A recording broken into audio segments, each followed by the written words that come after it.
Good evening, everybody. Let's start with our motivation.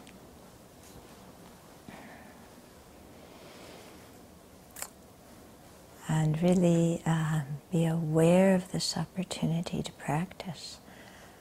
That when we die, we go on completely alone. This whole ego identity dissolves, and everything we're familiar with here we leave behind. Only our karma comes with us, and the habits we've created.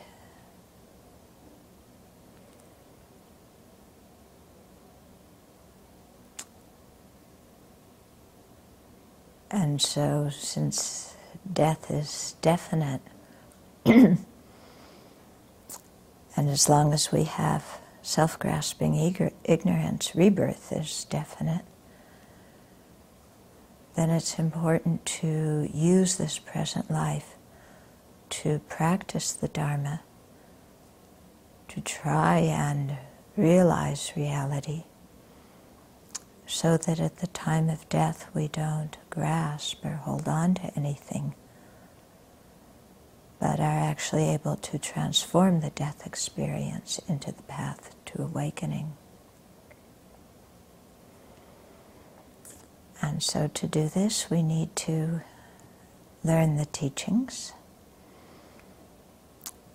and we also need to cultivate a compassionate heart for all beings, really extending ourselves and wanting to attain full awakening for the benefit of all the living beings who have been kind to us and upon whom we depend.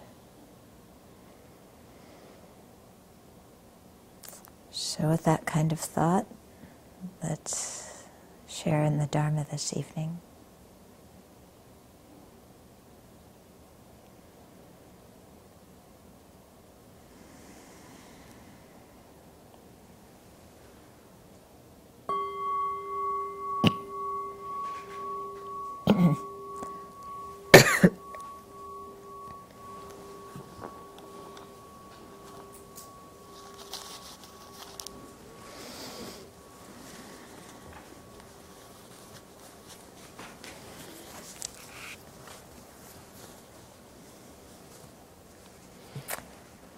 So there were a few questions that came in, and I thought I would start with the questions and then go on from there.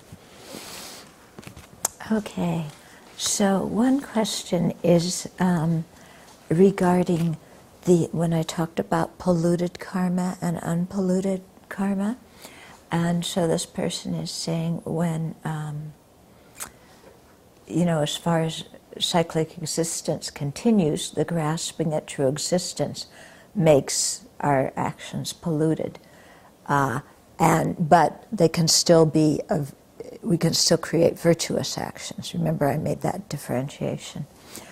Okay, so the question is regarding dedication. If we dedicate the merit to awakening for the benefit of all sentient beings, with just an intellectual understanding of emptiness, is the karma still polluted? Okay, so yeah. Okay, unpolluted karma is when we have direct insight into emptiness. Okay, so even if we have a conceptual understanding of emptiness, it's not direct. Okay, so it's certainly something that is going to be very conducive, and we want to cultivate that, and that will take us towards enlightenment, but it's not unpolluted karma yet.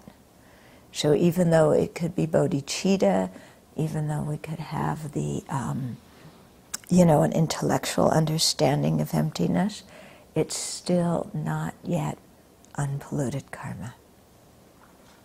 Okay? Yeah. So, yes?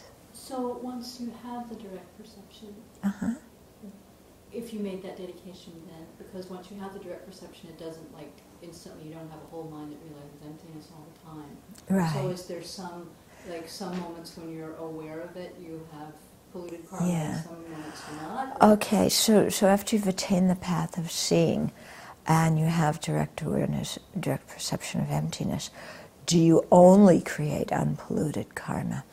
That I'm not sure of.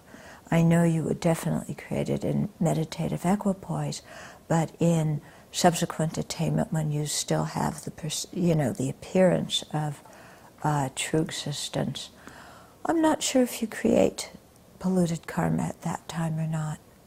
I don't know.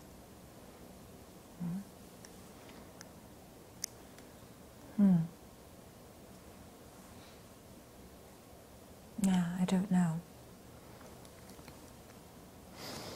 Okay, then there's another question. When you develop bare awareness, do thoughts eventually stop coming, or do you recognize them as thoughts without reacting to them? Okay, so this meditation on bare awareness, I'm not sure what exact tradition the person who asked it is practicing, because it can be taught in a Dzogchen sort of way. It can be taught in a like Burmese Vipassana sort of way. So there's different meanings to that. But just to speak in general, okay, the purpose of meditation isn't simply to get rid of thoughts. Okay, this is kind of a common misperception or misconception that, we're just trying to get rid of all thought. Okay, now, true, a Buddha doesn't have any thought, and true, a direct perception of emptiness isn't with conceptual mind or thought. But at the beginning of the practice, thought is very useful for learning the teachings. For example, right now, we're dealing with thought and conceptual consciousness, aren't we? In teaching and hearing the teachings and trying to understand them. So, just clearing away thought, all thought whatsoever from our mind, is not the purpose of meditation, because you can clear away thought and still have self-grasping ignorance. Okay?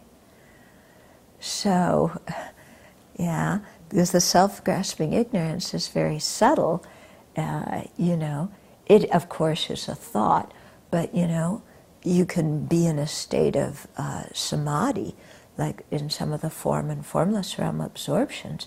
You don't have any gross kind of thought, but you haven't realized the nature of reality. And so, when the karma runs out for those kind of rebirths, then you just get born again in samsara. So I always joke that cows don't think a lot, but they aren't enlightened, unless we say, holy cow, thinking, that somehow they have realizations. Okay. Now, definitely, we do want to eliminate all the discursive thought of useless conceptions, ridiculous memories, disturbing emotions, all that kind of thought. Yes, we want to get rid of. Okay? But, learning how to think clearly is actually one step on the practice. And I think it's an important step. Because you can get kind of very concentrated, and it doesn't seem like there's a lot of thought. And you think you have realizations, but then when you come out of meditation, all sorts of negative thoughts can be there. Yeah? There was a book, I never read it, and I forget its title, but the idea about it was, that you had all these roshis in Japan during World War II who were supposedly enlightened, and yet they were, supporting the Japanese government and the way they were invading different countries and the kind of cruelty that was going on. And so people were saying, wait a minute, how can you be an awakened being and still, support these kinds of things? So while I cannot make a definitive statement on these particular roshis because I don't know their level of attainment at all, sometimes high bodhisattvas can act in ways that we don't understand at all. But what I can say is that somebody can have samadhi and yet still have, manifest disturbing of, emotions when they come out of their meditation. And so that's why, just clearing away all the chatter from our mind doesn't necessarily mean that we're cleared away from afflictions. Okay? So that's why it's quite important to develop renunciation and bodhicitta, but especially the correct view of emptiness. Okay? But when you are settling the mind down, and if you are doing the meditation of watching thoughts arise and watching them cease, you do get to a point where they arise and cease and you don't buy into them, you don't react to them so much. And then after a while they say that those thoughts just stop arising and altogether. Okay? But again, unless you have the realization of emptiness, that's not going to be, something that's going to take you directly to enlightenment. Okay?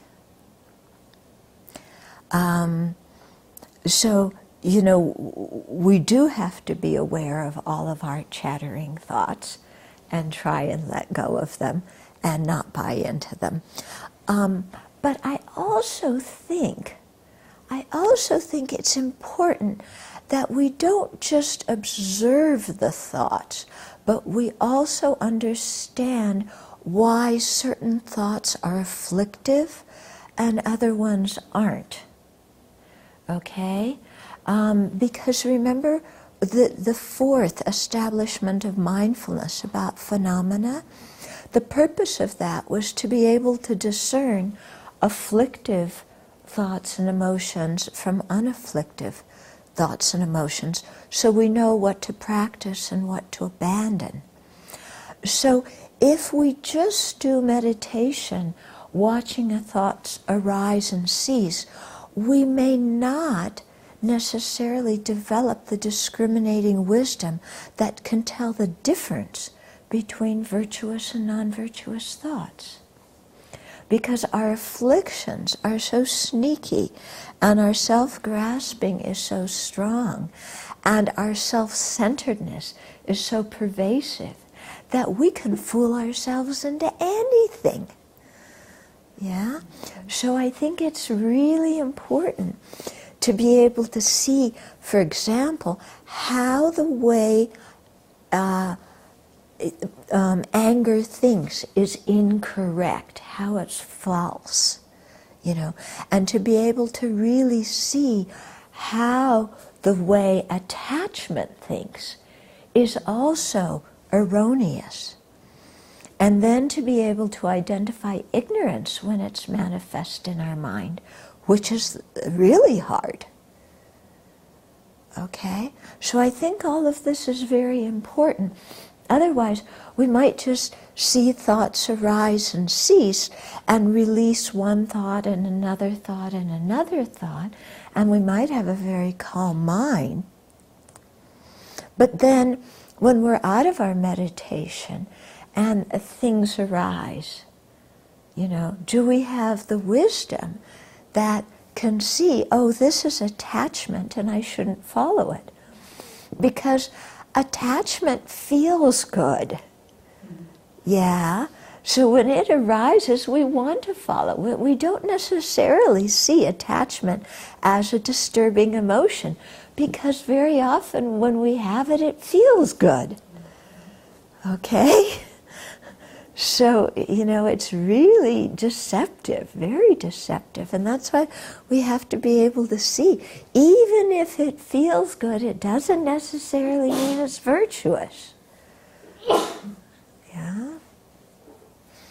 And you know how we can all talk ourselves into our anger being justified.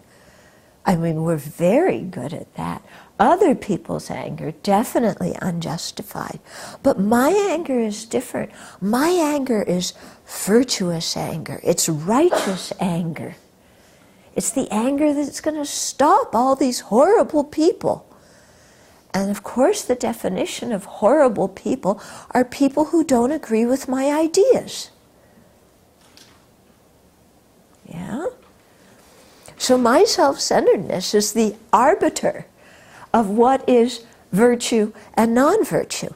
Now, that's not a very good arbiter. My self-centeredness evaluates what is beneficial and not beneficial.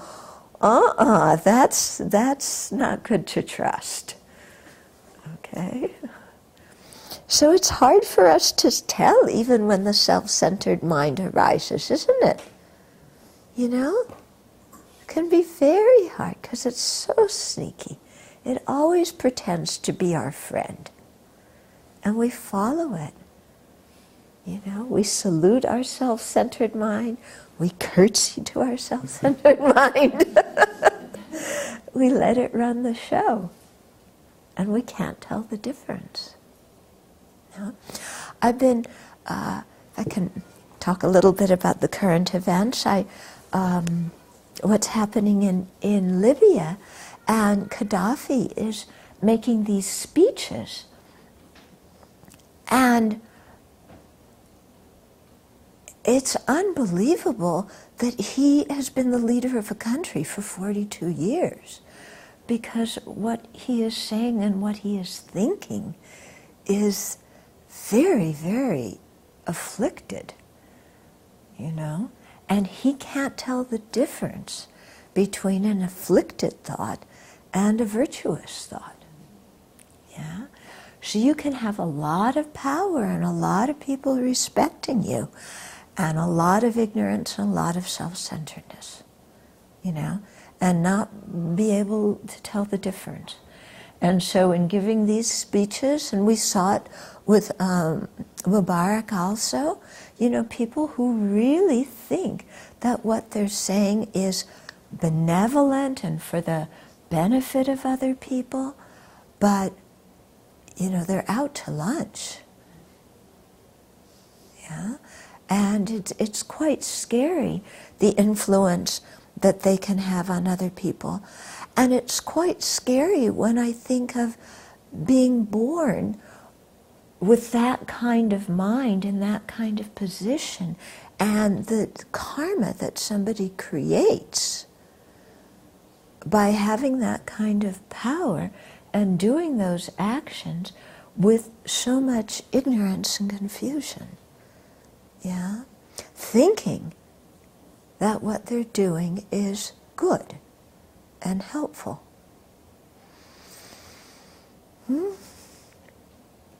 Okay? So this is, why this fourth establishment of mindfulness on phenomena is so important. Yeah? So we can really tell the difference in our own experience and, not get fooled ourselves. Okay, so let's go back to our text. We're nearing completion of this text, and then we will go on to, because what we've been doing here is, even though these meditations are so juicy and we can see how they're leading us to understand aspects of our body, feelings, mind, and phenomena that we've never even considered before. Still, these are considered coarse mindfulnesses compared to the subtle establishments of mindfulness according to the Madhyamaka view, which we'll get into afterwards. And there we'll take it from Shantideva's chapter 9. Okay, but we'll get to that. Let's finish this first. I'm just dangling the carrot.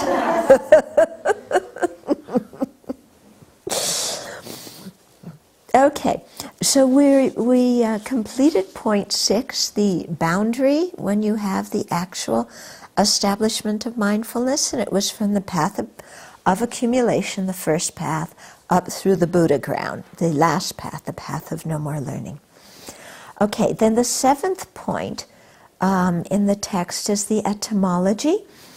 And here the root text says, by being mindful of an object observed by wisdom, it is said to be establishment. And since we do not forget it, it is said to be establishment of mindfulness. Okay? So because we are mindful of an object that is being observed with wisdom, because remember we were talking that mindfulness and wisdom go together here. Therefore, it's called establishment. We're establishing our mind on an object that we know with mindful wisdom. Okay? And since we don't forget it, it's said to be the establishment of mindfulness. Because remember, mindfulness is also the word for memory or remembering an object. Okay? So we don't forget the object that we're observing with wisdom. Establishment of mindfulness. Yeah? What does it mean, though, observed by wisdom, in the sense of, is that like we're seeing things correctly? Yeah. When we're talking about observed by wisdom, we're talking about, a wisdom. It could be, at the beginning levels, a conventional wisdom that knows the foulness of the body, or the suffering nature of the feelings, or the impermanence of the mind, or it could be an ultimate wisdom, or a wisdom of the ultimate, that knows the emptiness of true existence of all these things. So it kind of starts with actually seeing the four distortions. Yeah, wisdom is very much the opposite of the four distortions. It's the counteractive thing of the four distortions. Okay, so just to some new people, the four distortions, when we see things that are impermanent as permanent, when we see things that are foul by nature as being pure, when we see things that are unsatisfactory or dukkha by nature as happiness or bliss, and when we see things that lack a self, particularly a substantial self, as having some substantial self or substantial existence. Okay? And so those are four distortions that we pretty much function on all day long. And so this is what I was meaning. It's like, these are gross distortions, but we don't even realize them. I was thinking about it today when we, talking about seeing impermanent things as permanent. Because I was thinking, if somebody asked you, is this paper clip permanent or impermanent? Does it change moment by moment or does it stay the same? You'd probably say it was impermanent. If you've studied science and you know that all the different subatomic particles are changing and rotating and moving and everything, you'd look at this and say, yeah, it's impermanent. All the subatomic things are moving. It's not the same moment to moment. But even though we have that awareness that, on a subatomic level, there's subtle impermanence, when we look at this paper clip, we think it's the exact same paper clip from one moment to the next. It's as if all the atoms that make it up are changing, but the paperclip remains the same. Isn't it? Isn't it? You know, all the atoms are impermanent, but the paperclip is static. It doesn't change. This shows you how ignorant we are. Yeah? Because when we get up, you know, each morning we think we're the same person as yesterday. And the people we see, we think they're all the same people that we saw yesterday. And yet if somebody asked us, are you permanent or impermanent? We would say, well, I'm impermanent, you know, my body's changing moment by moment, my mind's changing moment by moment. These things are impermanent, but I'm still the same. Now, how could that be? You know, that doesn't make any logical sense at all. Because the self is labeled independence upon the body and mind. So if the body and mind are impermanent, the self has to be impermanent. It can't be permanent. Yeah? So you can see, yeah, get an idea of what ignorance means. Sometimes when you have a strong meditation, it's absolutely shocking, totally shocking to understand how our minds are completely out of touch with reality. Totally out of touch with reality. And yet, day by day, we think that what we're perceiving is real. And we're sure of it. And we're sure it's an objective reality. And we're sure that how we think of things is the correct way. And yet, once in a while, you have a really clear meditation, and you go, this is unbelievable. I'm out to lunch, you know? Maybe not as bad as Gaddafi, but almost. You know? Give me a little bit more, you know, time, and I could very, very well be like him. You know what he's saying is why there's the revolt in Libya? Because Al-Qaeda is giving drugs to the young people, giving them hallucinogenics. But you know, when somebody accuses us of something, we deny any involvement and tell them it's all their own, and tell them they're the ones who are creating the whole thing. And we always blame other people too, don't we?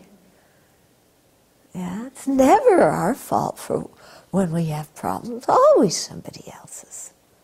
Always, isn't it? Never mine.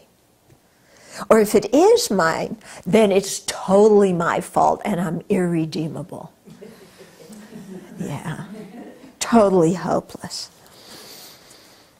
Yeah, we're just as extreme as Al-Qaeda.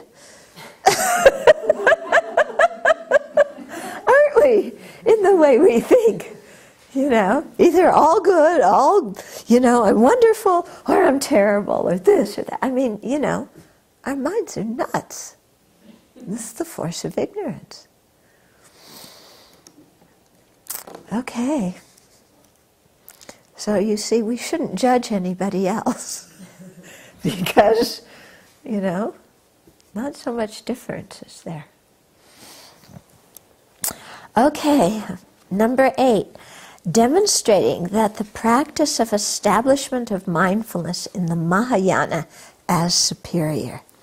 So we're going to make a case for Mahayana here. It's the best way. Okay? Better than any other way. And we're Mahayanas, so we're the best ones. Aren't we? Everybody else should be like us, because we're best. Because we cherish all sentient beings more than ourselves. Right? We don't have any self-centeredness, even though we're the best.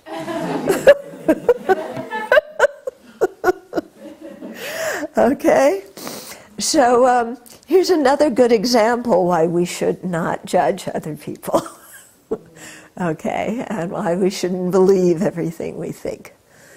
Yeah, because if you're arrogant about being following the Mahayana tradition, then you're not following the Mahayana tradition. Okay, so when we talk of Mahayana here, we're talking of the people who are practicing with the intention to become a Buddha for the benefit of all beings. We're talking about a practice tradition here when we're talking about Mahayana. We could also be talking about a tenet, the Mahayana philosophical tenets, because Mahayana can have two meanings. One is a practice tradition according to our motivation, and the other is the philosophical tenets. So, for example, the mind only and the middle way tenets are both considered Mahayana tenets. So actually here, when we go through this, we will encounter both meanings of Mahayana. Okay, it's interesting. I've been reading. When Mahayana first started to appear in ancient India, it was more a motivation that people had. It wasn't an individual kind of group. It wasn't, people who had some big, strong identity going rah-rah Mahayana.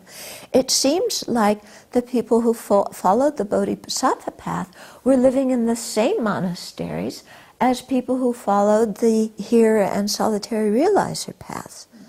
Okay, they were living in the same monasteries.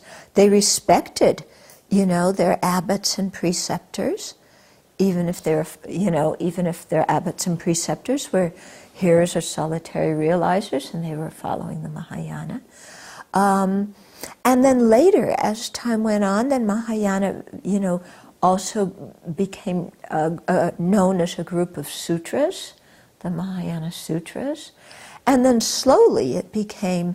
After several hundred years, actually, it became more of a different tradition. Yeah, but at the beginning, it wasn't. Everybody kind of lived together, and yeah.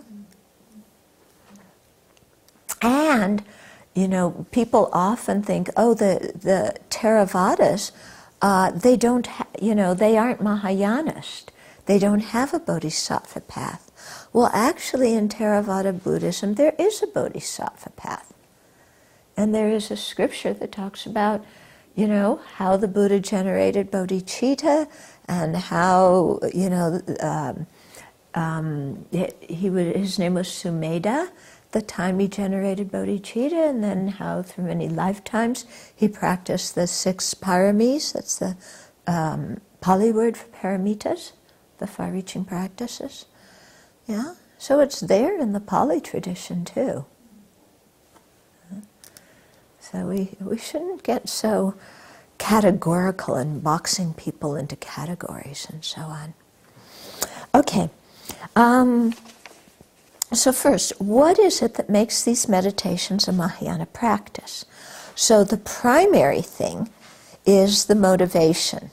Okay. A secondary thing is also your view of emptiness, but here primary is the motivation. Okay. And so we were talking before that the hearers and solitary realizers will meditate on their own body as something foul, but the bodhisattvas will meditate on others' bodies also as foul, and so that they can develop strong compassion for those beings who are born in those bodies due to afflictions and karma. Okay?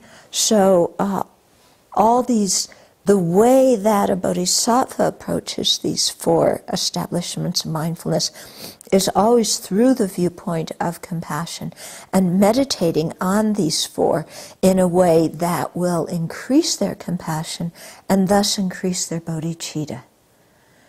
Okay? So if you're just aiming to be free of your own foul body or polluted body, then that's not Mahayana. If you're aiming for all sentient beings to be free of their polluted bodies, then that's Mahayana. Okay?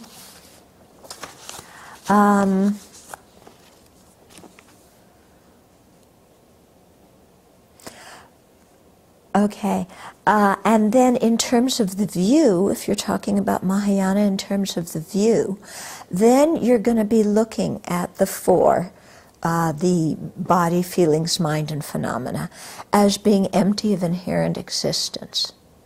Okay, as I was saying earlier in the talk, seeing these four as impure, as in the nature of unsatisfactory in nature, as impermanent, and as lacking a substantial self or not being a substantial self. This is a gross way of regarding these four. And even though we can see it's very profound, as we hear these teachings, we're all being very deeply affected by them. Okay? So from our viewpoint, it's profound, but this is also a viewpoint that is shared by all the Buddhist tenet systems. Whereas what's unique to the Mahayana tenet system is seeing the selflessness of phenomena, and in particular, if we're talking about the Prasangika Madhyamaka tenet system, Mahayana tenet system, then seeing the four as empty of true existence. Okay? And so that's much more profound. Okay? So, in other words, to really make it Mahayana, we need on the method side the great compassion and bodhicitta, and on the wisdom side the prasangika view of emptiness. Okay? Probably the Chittamadra view of emptiness could be considered Mahayana too, but here it's like, why monkey around with the Chittamadras? Let's just go for the prasangika. Okay? Yeah. Okay, because then when we have the method side of compassion and bodhicitta, the wisdom side of the correct view, then those two together, make the practice one that will enable us to attain full awakening. Okay, then another reason that the bodhisattvas meditate on the four establishments of mindfulness is not only for their own practice, to gain insight into emptiness and to develop bodhicitta, but also they learn how to meditate according to how the hearers and solitary realizers meditate on these four, because they will teach people who are following the hearer and solitary realizer vehicle. Okay? So when bodhisattvas become Buddhas, or even when they're bodhisattvas, because the whole thing about bodhisattvas is they really try and understand all the different temperaments and dispositions of different sentient beings, and then they tailor the teachings that they give according to these temperaments and interests and dispositions. So of course some people are going to be, have more predisposition towards the hearer or solitary realizer path. So a bodhisattva has to know how to teach these four establishments of mindfulness in a way that's going to correspond to that person's mentality. Okay? So a bodhisattva or a Buddha doesn't just teach it the way they want to because they think, this is the absolute best way to do it. They teach it according to what that person needs to hear, because that's what's best for that particular person at that moment of time. Okay? So you can see, how important it is, if we're going to be bodhisattvas, to develop some kind of ability, and to tell what people's interests and dispositions are, and also to respect what their interests and dispositions are. So somebody may be attracted to a path that's different than ours. They may be attracted to a teacher that's different from ours. They may have all sorts of different interests, different ways of thinking. But, if we're really skillful, then we learn how to take what that person's, the raw material of their interests and dispositions, and then teach them the Buddha Dharma in a way that fits with what they need at that particular time. Okay? So it's, it's really very skillful. Yeah? It's like when you're dealing with somebody in 5th grade, college calculus might be the best, but they're in 5th grade, so you teach them 5th grade math. If they can handle that. If they can handle 7th grade math, you teach them that. If they're still at 3rd grade arithmetic, you teach them that. Okay? So you really see where people are at and what's going to be the most beneficial thing for them to hear. Yeah? And so that's, really, I think, a very profound element of the Mahayana practice, is that kind of deep respect, of people. I say this because sometimes, once in a while, I meet somebody who is I call them a born-again Mahayanist, okay? And it's usually somebody who's read the Lotus Sutra and has taken the Lotus Sutra very much to heart and very literally. And, when the Lotus Sutra says, because the Lotus Sutra is very strong on saying that everybody can attain enlightenment. There's one final vehicle. Everybody's going to enlightenment. That the here and solitary realizers, they may get to their own, a level of enlightenment, but eventually they have to enter the Bodhisattva path and attain full enlightenment. Okay, so you meet somebody who's heard this, and then the Lotus Sutra talks about if you disbelieve this, how it's it's like criticizing all the Buddhas and all this kind of stuff. So you meet somebody who's read this, who doesn't know the context to put it in, and they really become like a born-again Mahayanist, and it's like, give me a break, okay? I mean, I love bodhicitta too, but.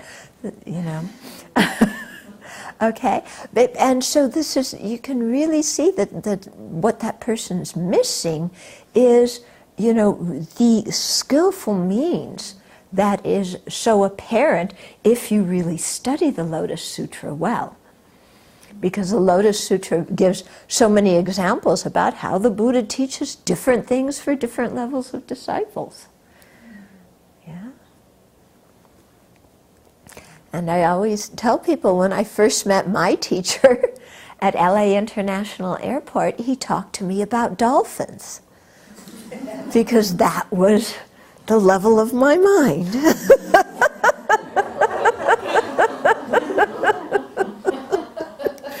Okay? So, yeah, there was somebody staying at my house who, because the teachers were coming in to give a course, and I said, people could stay in my house. So there was somebody who was an old student who was staying at my house, and she wanted to go to the airport to meet Rinpoche when he was flying in. So I had just gotten done with a dance rehearsal. I was in a semi-professional folk dancing group. So with my hair down to here and my long earrings and my cha-cha-cha stuff, I, the great Bodhisattva, decides to drive her to LA International Airport, Okay, let's go, see who this guy is. And, and that's where I met the person who was to become my teacher and talked to me about dolphins. Because he had just been in Hawaii or someplace like that and, had seen some dolphins.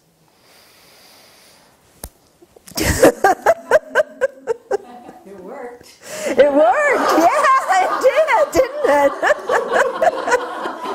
Yeah, the skill of the Buddha, it worked. It worked. Okay. Okay, so now back to our root text. it says the establishment of mindfulness in the Mahayana is superior to that of the fundamental vehicle, in other words, the hearers and solitary realizers, because meditation on it is superior in 14 ways.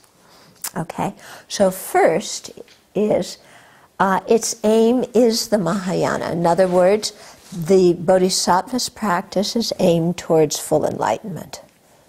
Okay, it's aimed, with the great compassion, the bodhicitta.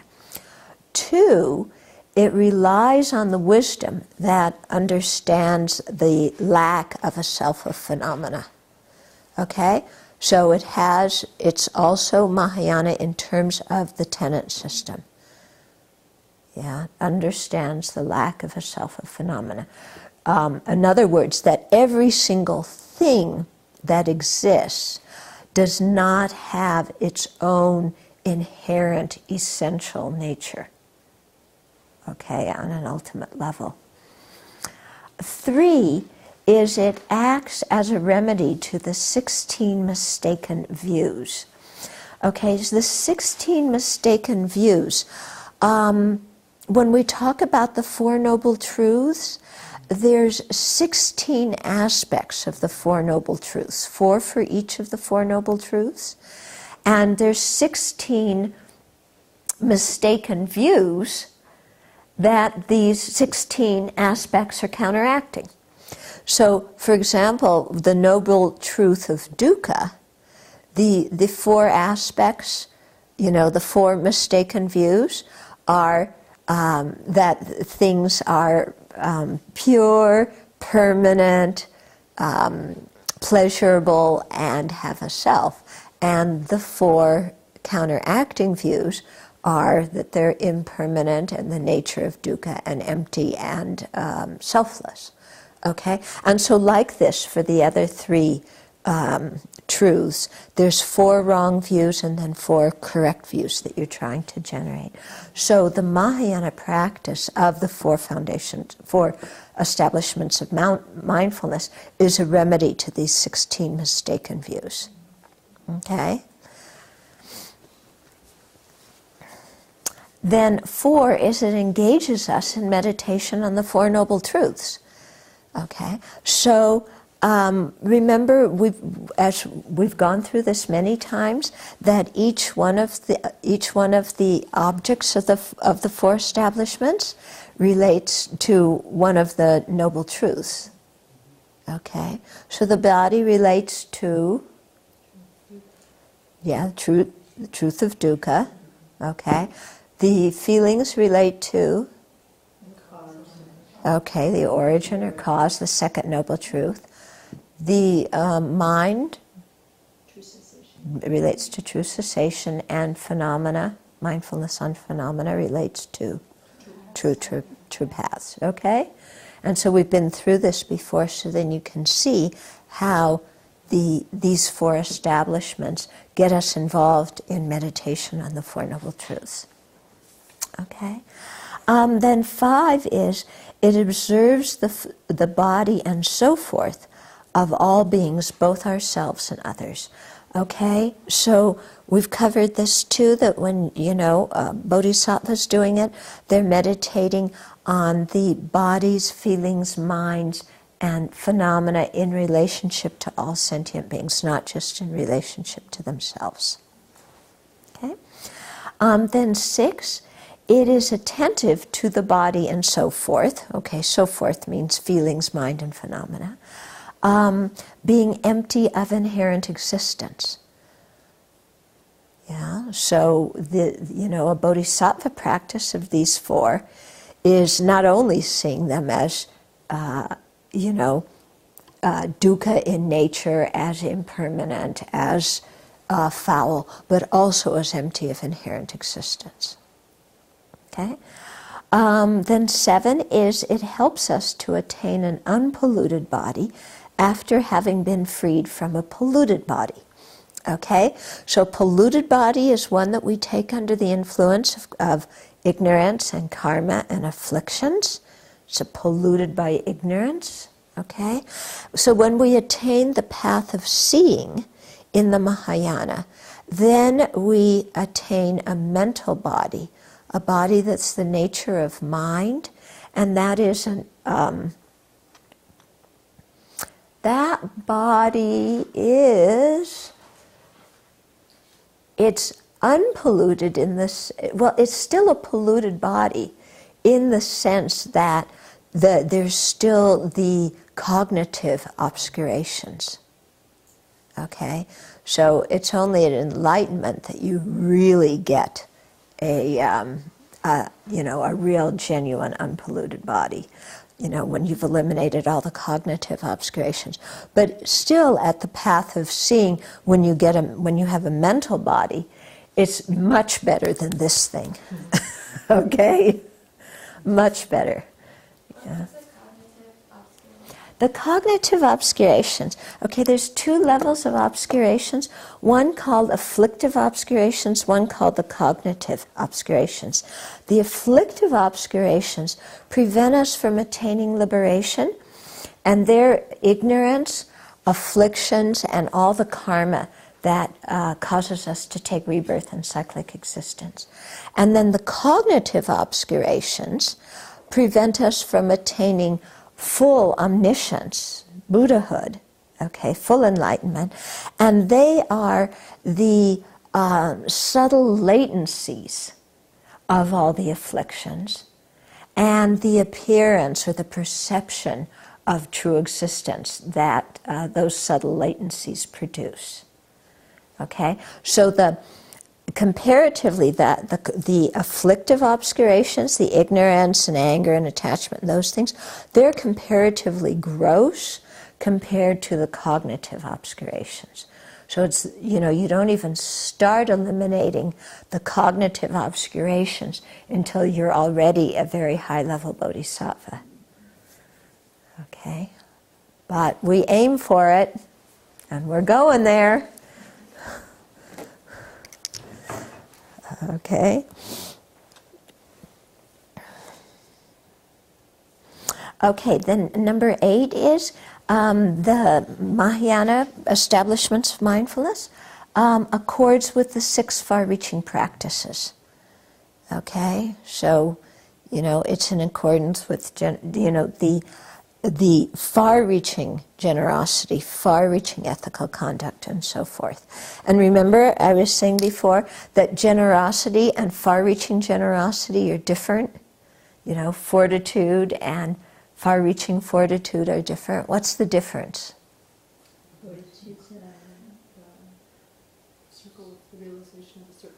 Yeah, so the difference is that you have the bodhicitta and you have an understanding of the realization of the circle of 3, the agent, object, and action. Okay?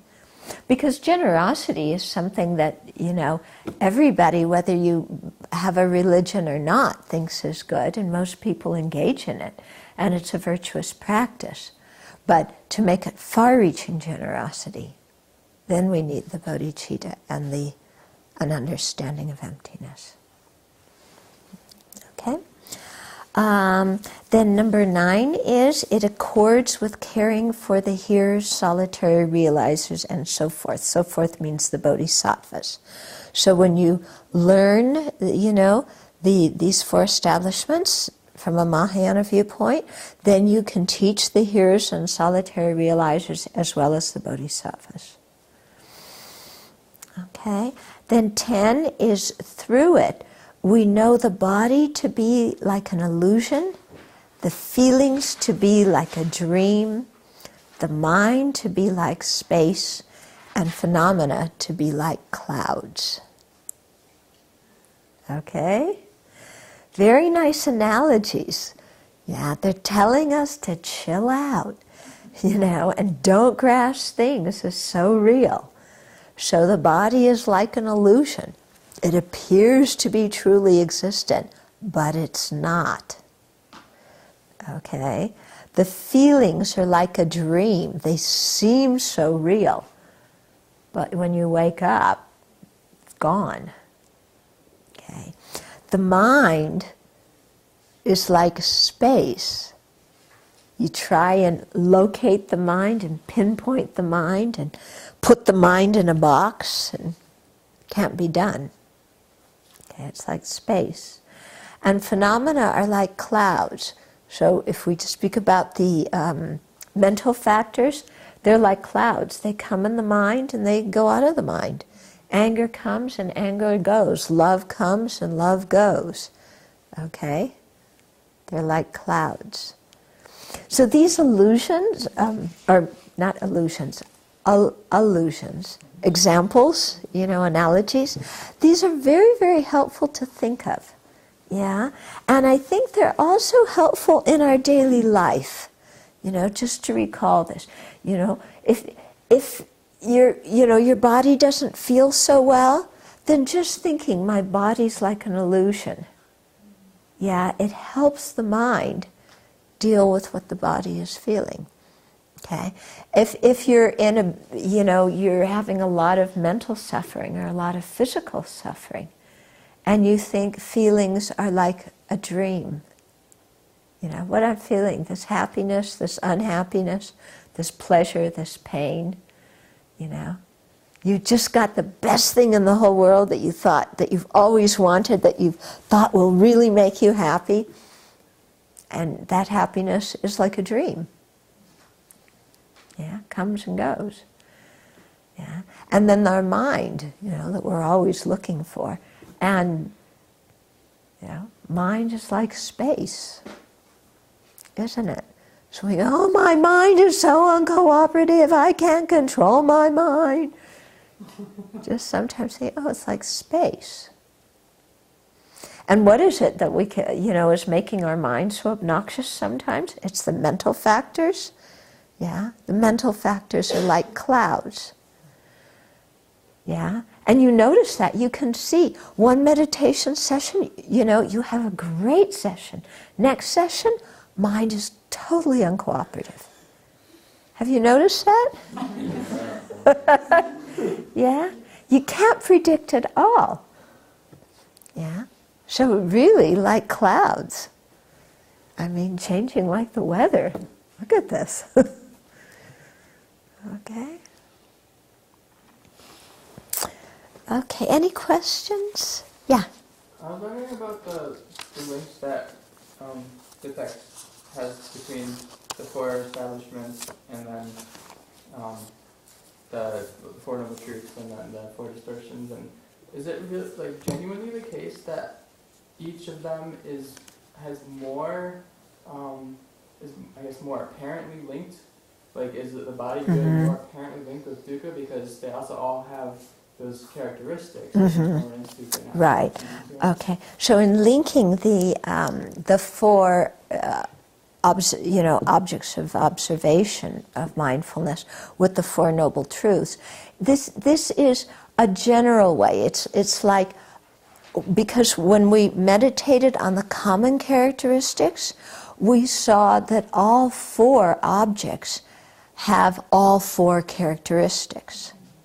Okay? But in terms of each object, it kind of specializes in a particular one. Okay? But each object has all four. Okay? Yeah? And so in that way, each object can be related to all Four Noble Truths. It may be more particular to one. Because you can see, meditating on the foulness of the body, that, that's going to help, that's going to be quite direct for helping you want to be free of true dukkha, isn't it? That's going to be quite direct. Yeah. The other ones, yes, will help you generate renunciation. But somehow meditating on the body is going to get you there. It's going to make it very strong for you. Okay?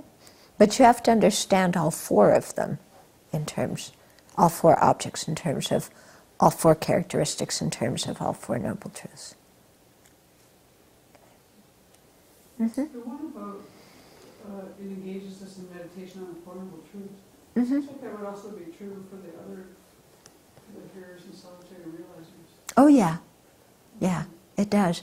But remember, the Bodhisattvas are meditating on the Four Noble Truths regarding all sentient beings. And also, because of the having a Mahayana viewpoint or a Prasangika view of emptiness, the way they meditate on the Four Noble Truths is going to be different.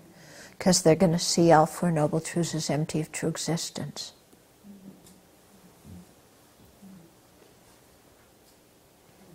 Okay? Okay. So we'll dedicate. I know for some of you, you may not have heard the beginning parts of these teachings, or there may be some vocabulary or ideas that sound familiar. That's okay. Yeah? That's okay. You listen, you understand whatever you can understand. You think about it. And then the next time you hear these teachings, you'll already have some foundation and you'll be able to understand it better. Yeah? Yeah? And if people want the outline, it's a few pages long. You can give me your name on this and I'll take the outline because I don't think some of them have that outline. Yeah, it's the root text.